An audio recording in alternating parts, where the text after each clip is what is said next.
กับสบายดีและสวัสดีเด้อพ่อแม่พี่น้องFCเบิร์ดทุกคนเนาะบ่ว่าสิอยู่ภายในและก็ต่างประเทศก็ยินดีต้อนรับเข้าสู่ช่อง YouTube ของแม่สมหวังชาแนลมาพบมาพอกับแม่สมหวังวันนี้ก็ได้เดินทางมาหาบ้านสาวโสดอีกนะทุกคนโดยสาวคนนั้นก็เคยมาทานแล้วแหละแต่ว่ามื้อนี้ก็ได้แวะเวียนมาหาเพิ่นอีกเนาะทุกคนก็มาหาทางสาวโสดสาวน้ำฝนเนาะทุกคนโดยมาวันพักวันพรพอได้เบิ่งชีวิตประจำวันของเพิ่นเนาะทุกคนว่าพักวันเสาร์วันอาทิตย์เพิ่นเฮ็ดอย่างแน่มื้อนี้ก็ได้มาหาเพิ่นฮอดเฮือนฮอดซานไปนที่เรียบร้อยแล้วตอนนี้ก็กำลังมาฮอดกินอีกเนาะก็เลยมาเปิดคลิปอยู่เจนี่ก่อนเดี๋ยวสิพาเบิ่งบรรยากาศอ้อมหอบเพื่อนเพิ่นโดยทางว่าที่เข้ามาอะไรก็ฝากกดไลค์กดแชร์กดติดตามให้ช่องแม่สมหวังชาแนลนี่เด้อ ทางว่ามีโฆษณาขึ้นกระเบิ่งให้แม่สมหวังนี่เด้อทุกคนเด้อโดยทางว่าภาพใดเนื้อหาใดมันบ่สุภาพเนาะแม่สมหวังก็ต้องกราบขอโทษขออภัยหลายๆเด้อทุกคนเด้อโดยแล้วก็ต้องกราบขอบคุณFCทุกท่านที่เข้ามากดเบิ่งกดชมแต่ต้นจนจบเนาะโดยก็ขอให้FCทุกท่านจงอยู่ดีมีแรงสุขภาพเข้มแข็งอายุหมั่นขวัญยืนความเจ็บบ่ให้ได้ความไข่บ่ให้มีให้หั่งให้มีให้ร่ำให้รวยเฮงเฮงรวยรวยเด้อเนาะโดยสาธุก็โอเคเนาะทุกคน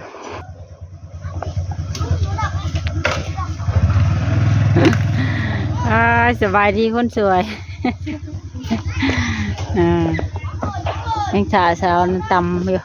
จะซอยแล้วก็ได้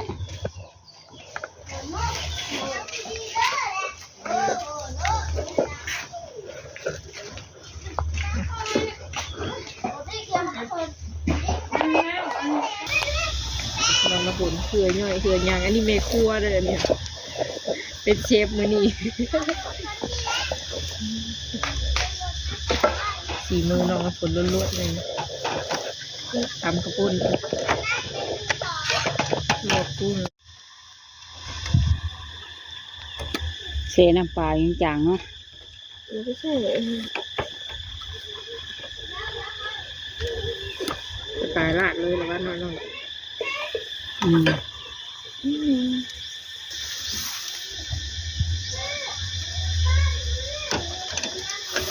เอ็มมี่กินข้าวเช้าแล้ว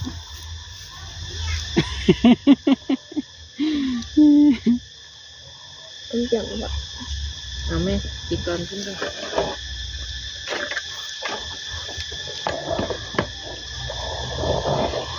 ใส่บนเพียงคลำกุ้งหมดจ้ะนะยังไม่ทันเลิกคลำบอกลำเลย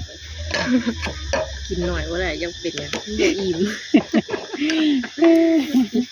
โอ้ยเนี่ย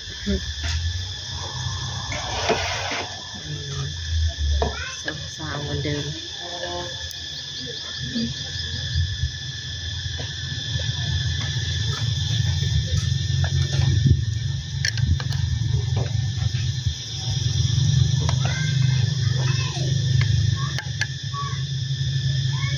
มาเมื่อนั้นกินมันม่วงค่ะ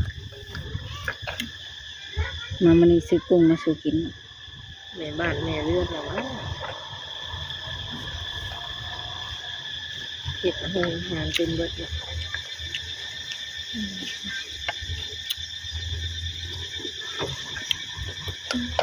มันลายแตกโอ้ไปซีมาเด้อกินทำข้าวปุ้นเอมมี่ชวนFCกินน้ำเนี่ยเช่นจะเป็นรายการอาหารเป็นรายการอาหารอะไรเปลี่ยนนะดิเปลี่ยนจากการรายการสาวโสดเป็นรายการเฮ็ดอาหารมาแต่อะไรก็ไม่ได้กิน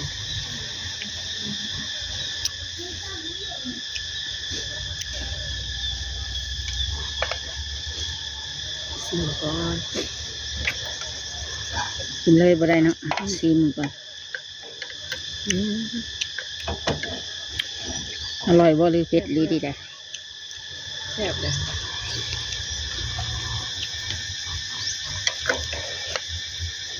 อ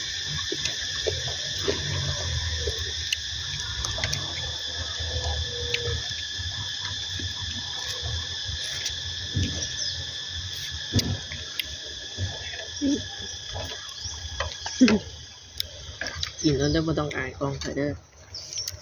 บ้านเฮาเอิ้นข้าวปุ้นตำข้าวปุ้น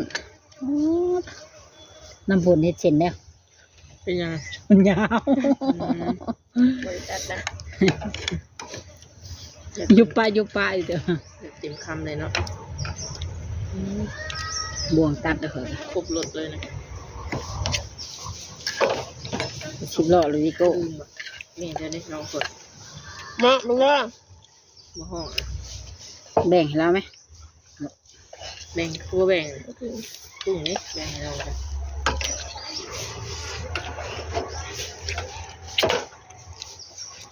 ไม่ถึงหรอกเยอะ แบ่งวางห้องนะห้องไป อายแล้ว อายแล้ว ในห้องก็จะ โอ้ my god แต่แล้ว เราก็กินข้าวอย่างนั้นหายขนม บอกเองเหรอ อืม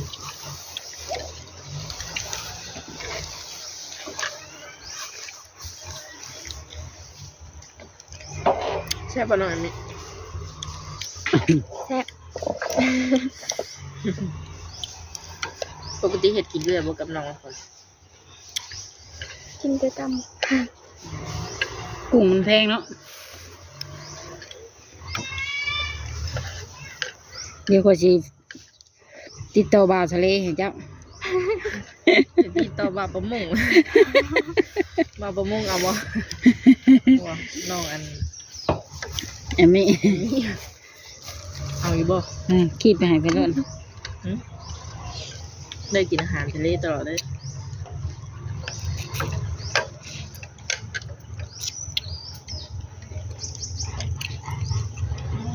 มันกุ้งสุก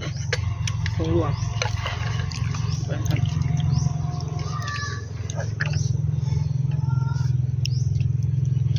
แจ่วเราแซ่บสมชื่อว่าบ่แซ่บเนาะแจ่วนี่นะ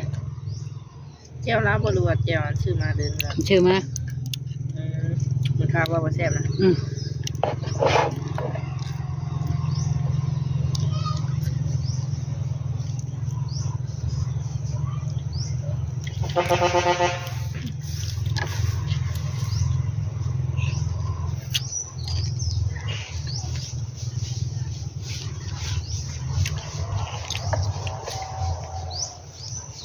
เผ็ดเลยเนาะเดี๋ยวว่าครบเครื่องเลย เดี๋ยวได้เปิดใจไปมีหนุ่มๆทักหาหลายอยู่บ่แอมมี่ ำมีคนเดียว ฮะคนเดียว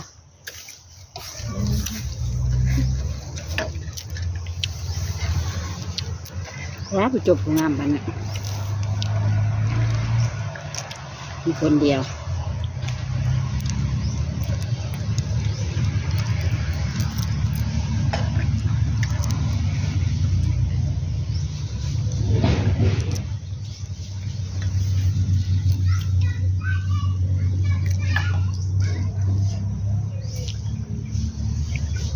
คือเห็ดขายใช่ไหมเนาะ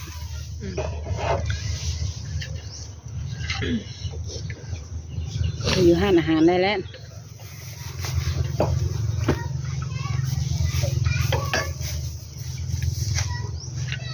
เป็นซื้อลูกไม่ค่าเนาะ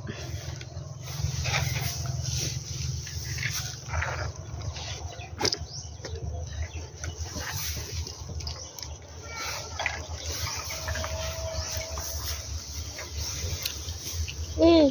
ดูหน้าตัวเองเลยหน้าดำไม่แต่ง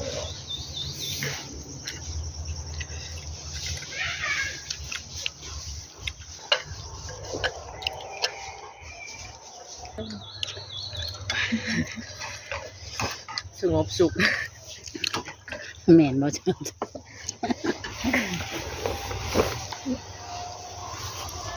น้ำฝนกำลังเซลฟี่ตอนนี้นะเจลเห็ดไปอันมะม่วงมันเบิดและบ่นะ เยอะแล้ว ประเด็นนะ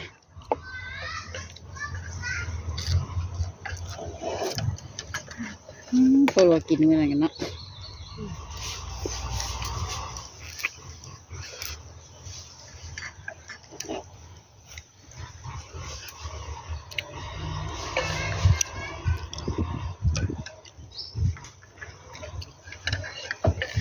มีว่าสิกินคำแหน่ก็เลยอันนี้ทางกล้องของบอก ก็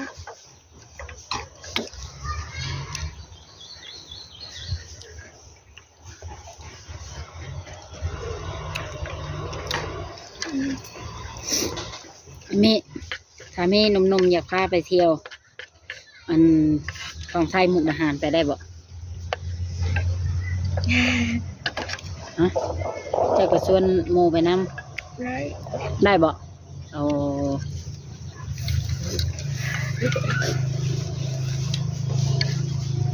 ชวนหมู่หรือว่าชวนน้องก็ได้ก็สิพาไปเลาะเด้คนมาฟังนั่นแล้วเราก็ไปหาเพิ่น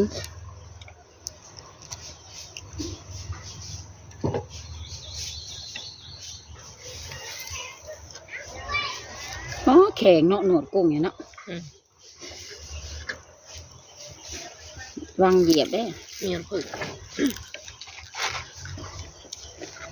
เพื่อนใกล้ดงอ่ะ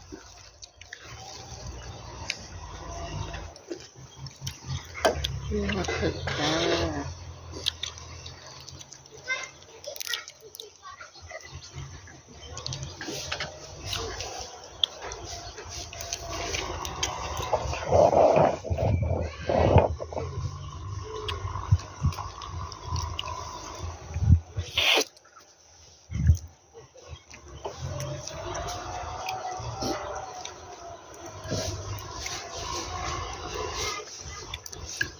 เสียงรถตื่น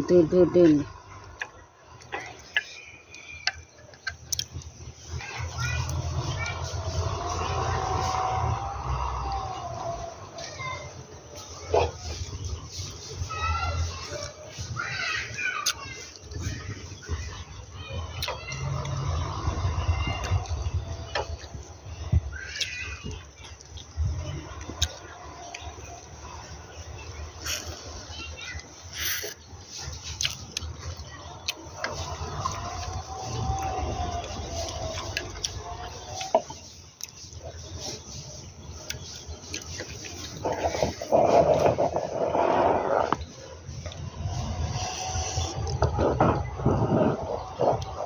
มีหมูแดง บ้านนี้ กูกิน เอ้าคือจีมาแท้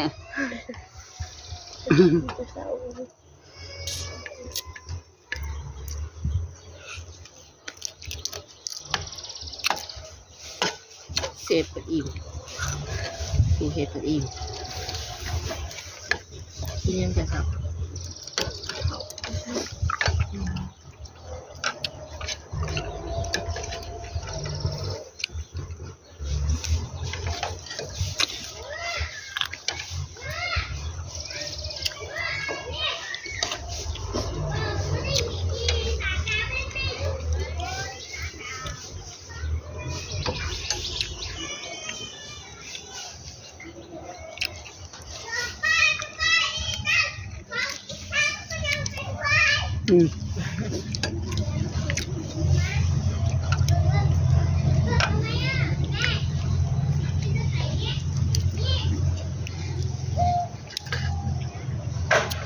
พอไปหน้าบ่เอมิ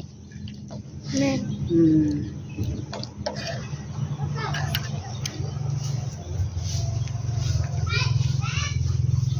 แล้วละบ่อนเพิ่นกลมันละพอจ้ะ แล้วจะเห็นเหรอ ฮะเลยแต่เถอะเสียงกระปุ่นยาวบริสุทธิ์กล้องสาวบุญเปียงเลยตอนเช้าคือ